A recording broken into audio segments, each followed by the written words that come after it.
my brothers and sisters, Father Smith here. Welcome to my kitchen. Today I would like to do a cooking video for you. This is one of the things that I did often when I was at St. Joan of Arc with Father Black. Both of him and I love to cook, and I like to cook myself here in the kitchen. And today I want to share with you one of my favorite dishes to make on a cold winter's day, which is a cheesy potato soup.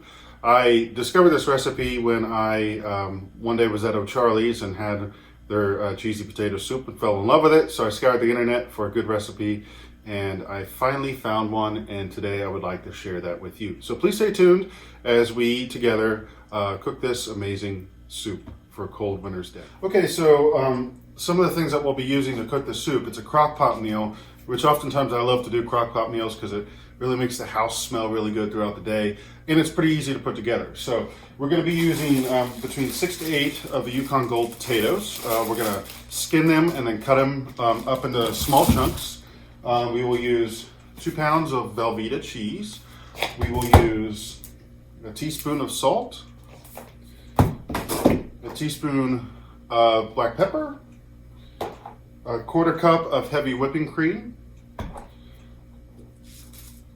bacon bits, which is my favorite. We use about 3 teaspoons of minced garlic, between 6 to 8 cups of chicken broth. This Swenson's chicken broth is gluten-free, which is why I like to use it. A little bit of flour, also gluten-free flour. This is a 1-to-1 ratio for gluten-free flour. I found this just at our Kroger here in Johnstown. And about 1.5 cups of milk.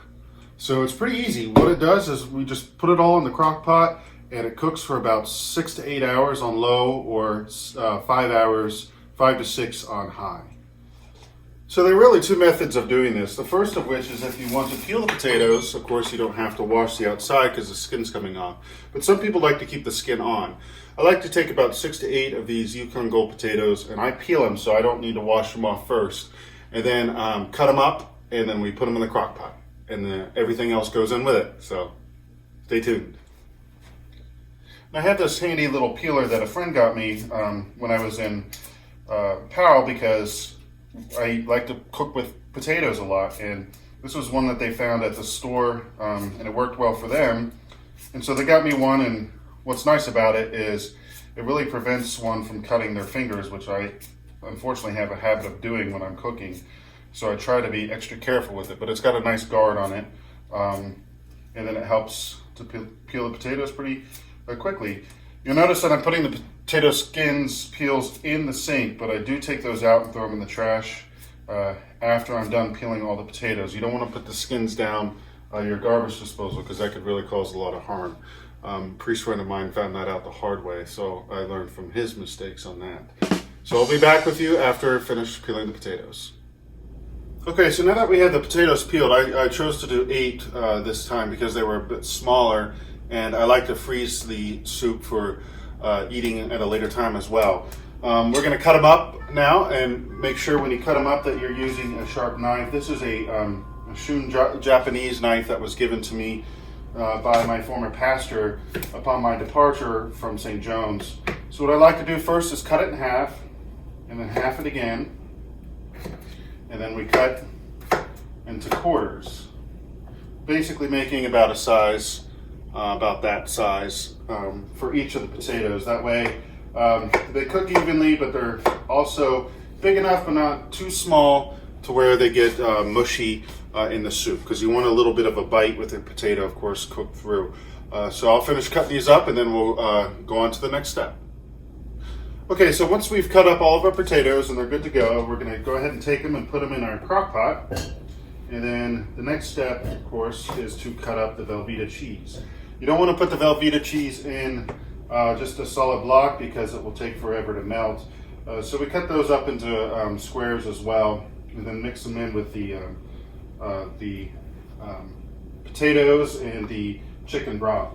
And I think that really brings out a lot of good flavors, adding that chicken broth to the recipe. So right now what we're going to do is we're going to go ahead and we're going to cut up our Velveeta cheese and get that ready to go.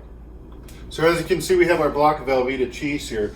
If you've never cooked with Velveeta cheese, it's got a very different texture than a normal cheese, and of course You find this in a dry aisle, so it's not frozen, it's not cooled, but it's typically in the aisle with the spices. So what I like to do is I just like to cut it, and then I like to quarter it as well, and then the whole block.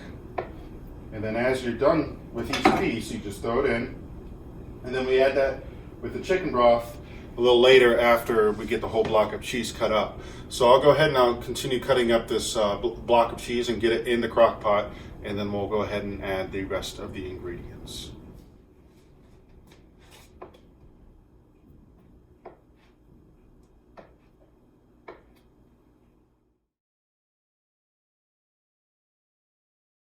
Okay, so now that we have the Velveeta cheese into the crock pot on top of the potatoes, we're going to go ahead and add our chicken broth. This is about 4 to 6 cups worth of chicken broth. I usually get 2 boxes of chicken broth. It pretty much equals out about 1.5 boxes, but just to make sure, I like to measure at least the first box so I know how much is in there. So that's 1 cup.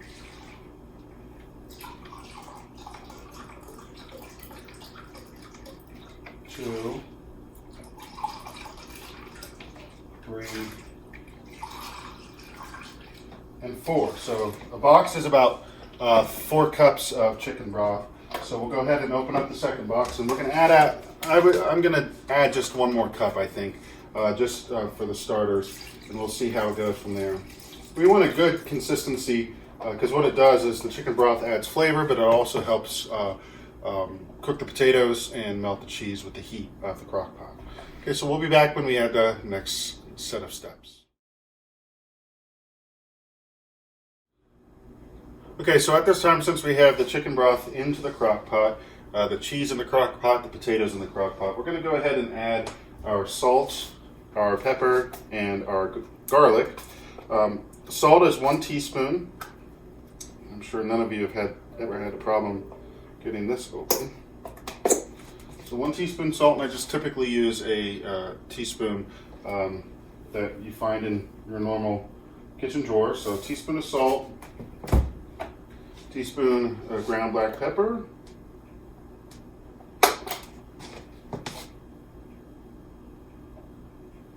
and then I like a lot of garlic in mine, so I do 3 teaspoons of minced garlic.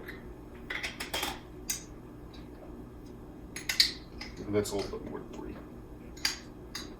Lots of garlic. I love garlic. And then the bacon bits.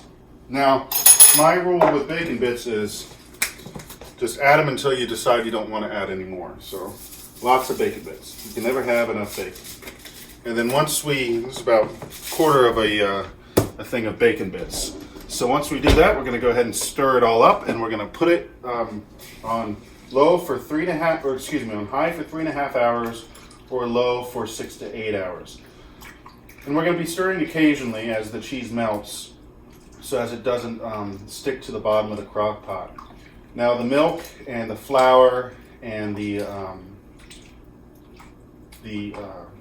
heavy whipping cream we'll add there at the last end and cook for about another 30 minutes before we go and serve. Now this is a great meal for a family. It's relatively inexpensive, and as you have now seen, it's relatively easy to make. So I will bring you back as we come back for the stirring process in a couple hours, and then adding the last bits at the end, and then the garnish with, of course, more cheese. So now that we've had a little time for the cheese to melt and the potatoes to soften up, I'm going to give it a nice good stir, and you can see it's all coming together. The cheese still needs a little bit of melting. It's pretty thin and watery, but you'll see at the end that's when we add the flour, the milk, and the heavy whipping cream that really gathers it together quite nicely, and it becomes a little bit thicker. You also see those bacon bits, and I can just tell you the smell is amazing. I'm looking forward to enjoying this soup for dinner this evening. So we'll give it about another 3 hours. Let the potatoes soften up. Be able to take a fork to them and go right in them. And then once that happens, we will add the milk, the heavy whipping cream, and the flour, and then let it cook for another 30 minutes before it is time to serve. All right, so it's been about a couple hours since the last time that we stirred this. Right now what we're going to do is we're going to go ahead and give it a good stir again, and we're getting some of that good thickness that we like in a soup. So what we're going to do now is we're going to grab a fork, and we're going to see if these potatoes are ready. Oh yeah, they're very much ready. So it's about time to put the next bit of ingredients in. So the first thing that we want to do is we want to do a cup of cold milk.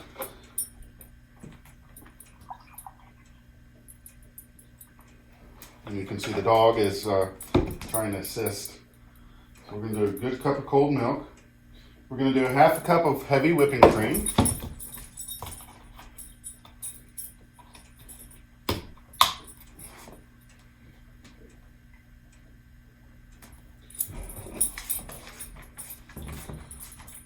Then we're going to do about 3 tablespoons of our flour. Thicken it up nice.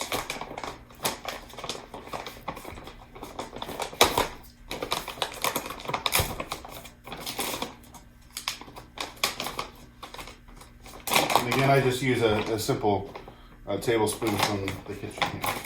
Now this is a 1-to-1 flour for gluten-free. It kind of gets a little clunky, so you have to stir it in quite well. And once we stir it in, it starts to thicken that up real nicely. So as you can see, as we're stirring our soup, that flour is kind of chunky in there. We want to just continue stirring it until the flour works its way into the actual soup. And one of the things I also like to do at this point, this isn't technically part of the recipe, but I like to add some more mild cheddar cheese, and it just gives it a good, nice, cheesy taste to it. And again, we're gonna let this cook again for another half hour before we go to serve it. That looks very good. So we have some of our flour there. You can see our potatoes. Oh, that looks really good. All right, so we're going to go ahead and let it cook for another half an hour or so before it's time to serve. And then we serve it in a bowl with some more mild cheddar. Okay, so it's been about 30 minutes since we put the last bit of ingredients in. We're going to check it out. We're going to give it another stir here. We're going to see our consistency, which is exactly where we want it to be. A very good, nice potato soup. This looks great. I can't wait to show it to you. I mean, look at this. Doesn't it look just tasty? Oh, that looks great.